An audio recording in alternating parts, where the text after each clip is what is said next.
पुराणों में लेख मिलता ये कि ये जो अंजना जी हैं ये अहिल्या की पुत्री है और केसरी भयो अंजना कुंजर जय कुंजर इनके पिता हैं। कुंजर की बेटी बनकर ये पृथ्वी पर आई। अब कुंजर इनको बड़े लाड प्यार से पालता है, बहुत लाड प्यार से, क्योंकि ये इकलौती पुत्री है। अहिल्या से जब अंजना का प्राकट पृथ्वी पर हो जाता है तो ये अंजना कुंजर के पास आ जाती है और फिर यहाँ से उन दोनों का संबंध समाप्त हो जाता है। यहाँ तक संबंध था, समाप्त हो गया। अब ये अंजना अपने पिता कुंजर के पास है।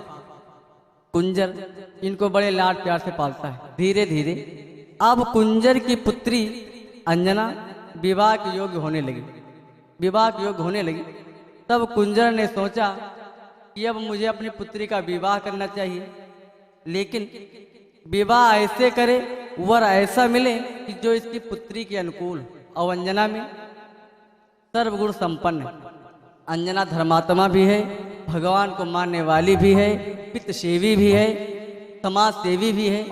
जितने गुण एक साधारण स्त्री में होने चाहिए वो सारे गुण अहिल्या की पुत्री अंजना में है बस।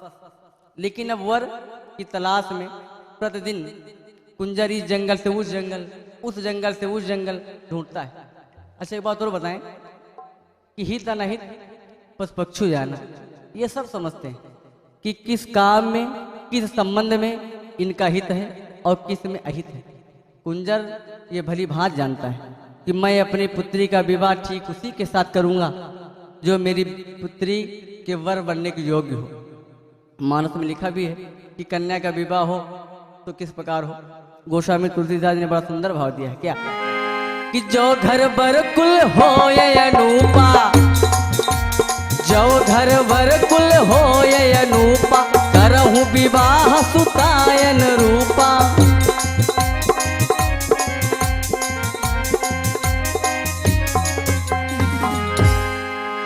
जो घर बर कुल हो अनूपा तो करहूं विवाह सुता अनूपा। जब घर बर कुल सब अनुरूप हो तो उसके उपरांत अब कन्या का मत लिया जाए कि कन्या के मत के अनुसार है या नहीं, तब ब्याह किया जाए।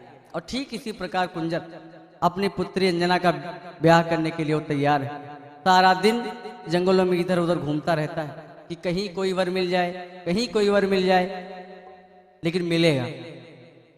क्योंकि कुछ संबंध ऐसे होते हैं कि जो भगवान के यहाँ से बन के आते हैं, जैसे भाई का संबंध, बहन का संबंध, पति पत्नी का संबंध, माता पिता के संबंध, मित्र का संबंध। ये भगवान के यहाँ से बनाकर भेजे जाते हैं कि तुम पृथ्वी पर जाओगे तो ये व्यक्ति तुम्हारा भाई बनेगा, ये तुम्हारी बहन बनेगी, ये तुम्हारी पत्नी बनेगी। ये सब संबंध भगवान की देन के अनुसार होते हैं, सब भगवान की माया। बहुत दिन जब तलाश करता रहा तो एक दिन अंत में एक वानर मिला, और जो मिला तो है कौन? केसरी नामक वानर है। उत्तर की तरफ एक जंगल में केसरी बड़ा बलवान और बड़ा ज्ञानवान एक बंदर मिला। केसरी नामक वानर है जो कन्या योग देखा है।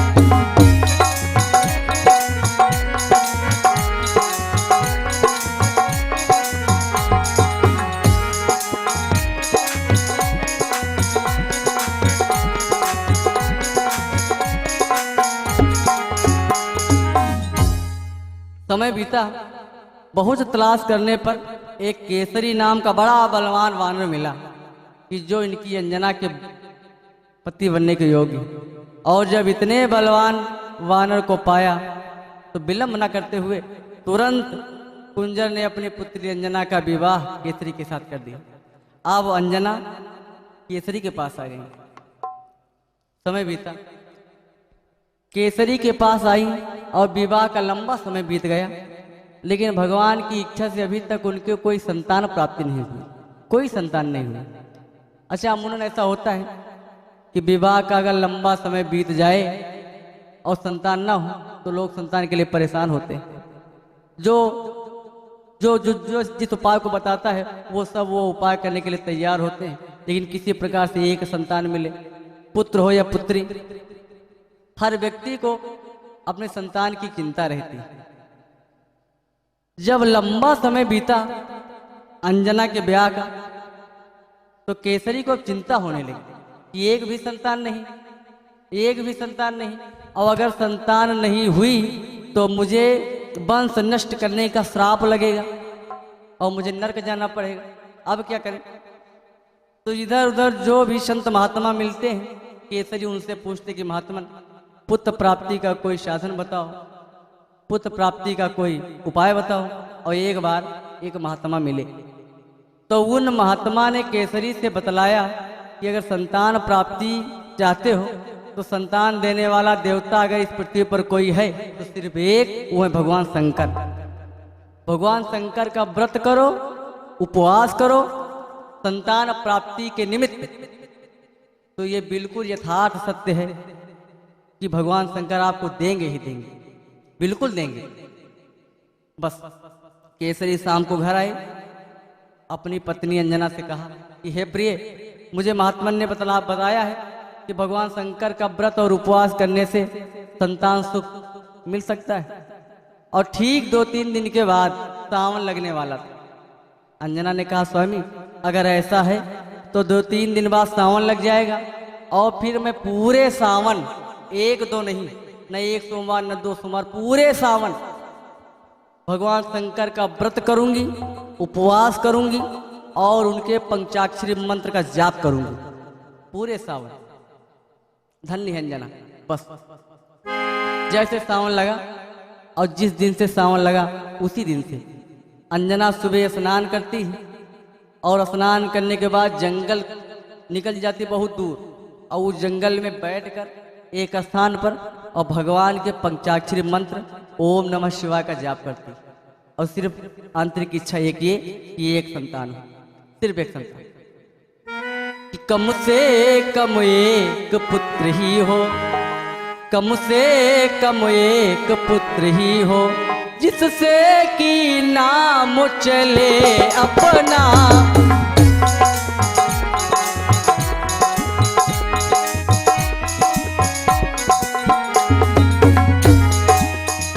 कम से कम एक पुत्र ही हो, जिससे को नाम चले अपना। पितरों को भी तर्पण पहुँचे, पितरों को भी तर्पण पहुँचे, आगे को नाम चले अपना। बहुत अच्छे।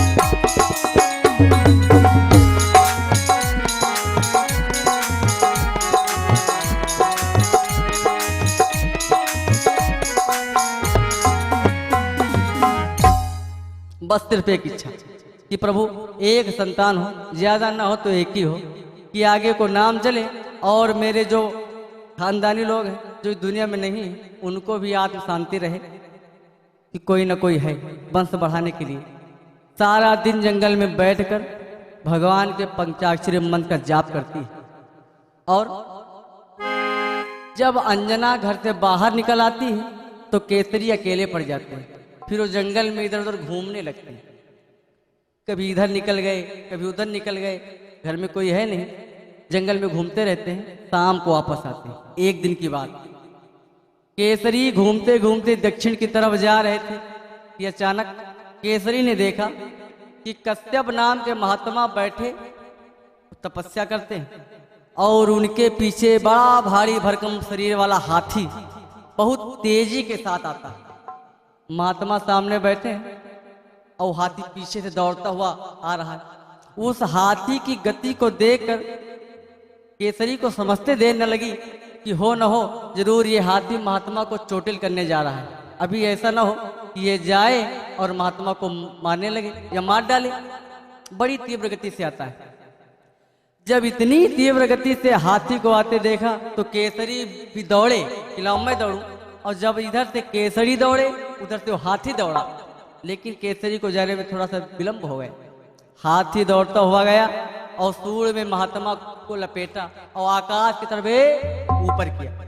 और जब आकाश की तरफ गए, ऊपर से घूमते घूमते महाराज अभी जमीन पर धड़ाम दे आते, इतने में केसरी भी आ गया। महात्मा न आकाश से पृथ्वी पर गिरे नहीं, केसरी ने बीच में उनको पकड़ लिया और पकड़ कर एक स्थान पर रखा। इस अवस्था में महाराज मूर्छित हो गए। कश्यप महात्मा मूर्छित हो गए। आकाश से आते हुए पकड़कर जमीन पर रखा और इतने में देखा कि वो भारी भरकम शरीर वाला हाथी फिर से लपका। बस केसरी तुरंत गए, उनके दोनों दांतों को पकड़ा और दांत को पकड़कर पीछे की तरफ धक्का दिया। पीछे बड़ा सा एक बरगद का वृक्ष था और उस बरगद के वृक्ष में जब वो टकराया तो धड़ाम से पृथ्वी पर गिरा। और जैसे गिरा तो हाथी बिल्कुल न था, वो बजदंत नाम का एक राक्षस जो कि महात्मा को मारने के लिए आता है। और जैसे बजदंत नाम का वो राक्षस हुआ, बस बजदंत राक्षस को देखा तो ऐसे केसरी ने कहा, अरे तू। अब दोनों में युद्ध होने लगा। दोनों ने ताले ठोकी। क्या हुआ? अस कही दो न ताल धर चटकी,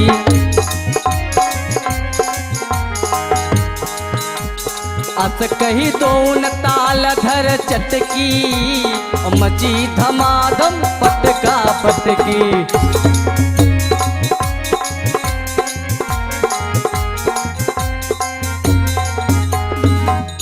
दोनों ने ताले ठोकी, हाथ मिलाए और युद्ध होने लगा। और ऐसा वाका मत वाला युद्ध हुआ कि 2-3 मिनट में केसरी ने उस बजदंत नाम के राक्षस का अंत कर दिया।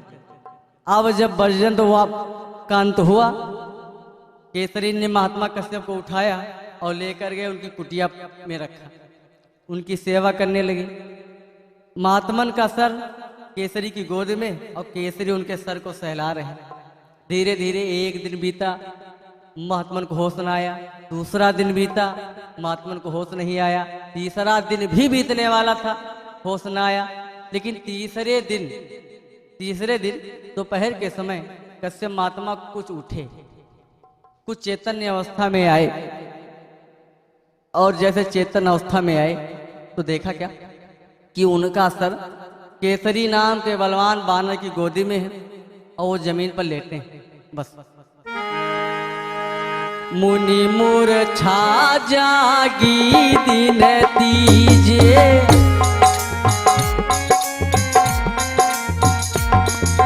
कहा केसरी मांगी वर लीजे।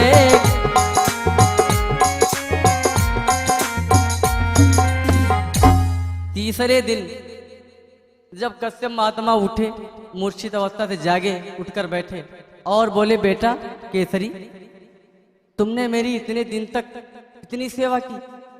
बोले कि हाँ महात्मन, तीसरे दिन आज आप जगे और मैंने उस बजदंत राक्षस का अंत किया। अब आपको मैं बचा पाया।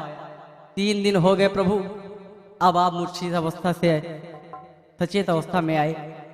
बस बोल पड़े कि बेटा जा, तेरी जो इच्छा हो तो मुझसे कोई एक वरदान मांग ले। बेटा केसरी, कोई एक वरदान मांग ले। केसरी हाथ जोड़कर बोले कि महात्मन नहीं, अगर मैंने आपसे वरदान लिया, सेवा की है और सेवा के बदले में अगर मैंने आपसे वरदान लिया तो ये लेन देन का मामला हो जाएगा। तो इसमें मेरी द्वारा किया हुआ वो ये सत्कर्म ये लेन देन में जब परिवर्तित हो जाएगा तो मुझे कुछ पुण्य नहीं मिलेगा ना, लूंगा नहीं। बस आपके आशीर्वाद से सब अमन चैन है। मैं हूँ सकुशल, मेरी पत्नी है। बस प्रभु मुझे कुछ नहीं चाहिए। कहा ना, तुझे कुछ ना कुछ मांगना ही पड़ेगा। मांगो बेटा, मांगो मांगो। केसरी केसरी हंसे बोले, महात्मा क्या मांग लूं? कुछ मांगने की जिज्ञासा नहीं है। तो कहा जिज्ञासा बनाओ और मांगो। क्या मांगना चाहते हो? जब कई बार महात्मा ने कहा मांगो मांगो, तो केसरी को सिर्फ एक चीज की समस्या कि उनके संतान नहीं और महात्मा है। तो केसरी फिर हाथ मलते हुए बोले, महात्मन फिर मांगे? महाराज फिर मांगे? तो कहा बिल्कुल मांगो। फिर महाराज मांगे? बस मांग पड़े कि अगर देना चाहते हो तो सिर्फ एक वरदान दो। क्या? कि जो मोह पर प्रसन्न भगवाना, अगर आप मुझ पर प्रसन्न हैं और मुझे वरदान देना चाहते हैं तो हे नाथ सिर्फ एक वरदान। क्या? जो मोह पर प्रसन्न भगवाना, देव पवन सुत मरुत समाना।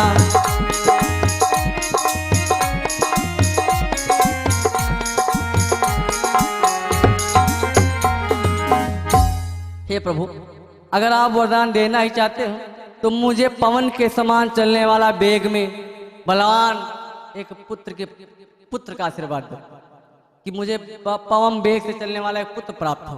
बस पुत्र की इच्छा है। महात्मा हंसे, बोले ओम अस्तु, जाओ। आज के ठीक 9 महीने बाद तुम्हारी स्त्री के द्वारा एक ऐसे पुत्र की प्राप्ति होगी जो पवन के समान चलने वाला होगा, पवन के समान वेग में वो चलेगा। आशीर्वाद। बस अब जब महात्मा का आशीर्वाद इनको मिला तो तुरंत वहां से भागे कि लाओ अब जाऊं और अपनी पत्नी को रोक दूं कि ये पूजा पाठ बंद करो। आशीर्वाद मिल चुका है, अब जप करने की आवश्यकता बिल्कुल नहीं।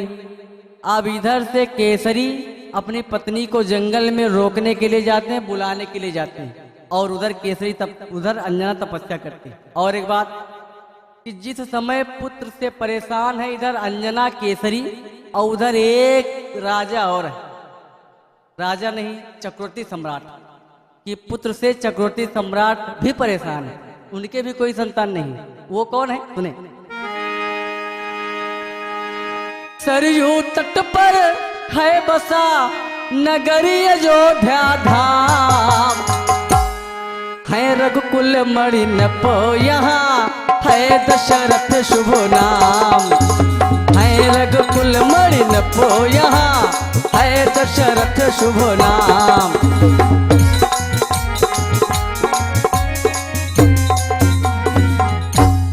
इधर अंजना केसरी संतान के लिए परेशान है और प्रयास करते हैं, और इधर सरजू के किनारे एक नगर है अयोध्या।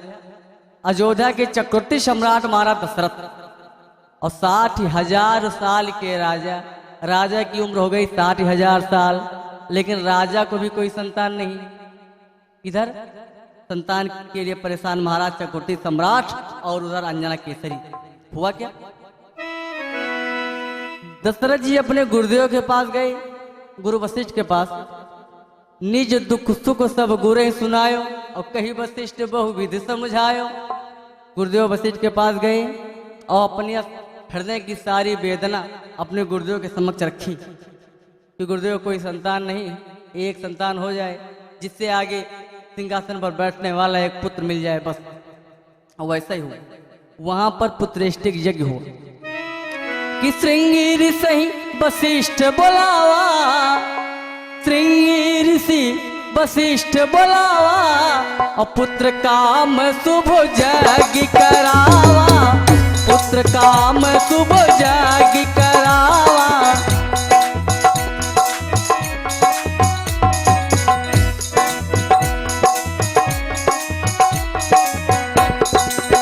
बहुत अच्छे।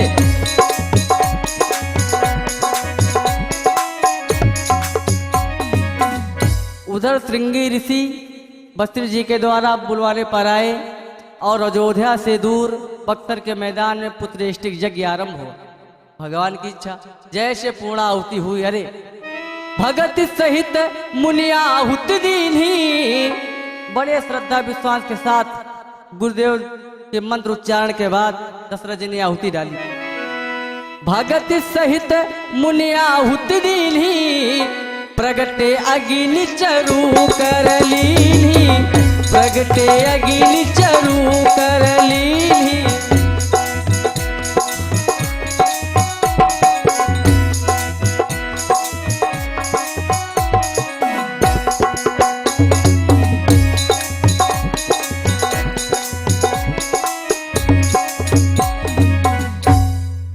बड़े प्रेम के साथ श्रद्धा विश्वास के साथ जैसे पूर्णाहुति हुई, स्वाहा दशरथ जी ने आहुति डाली।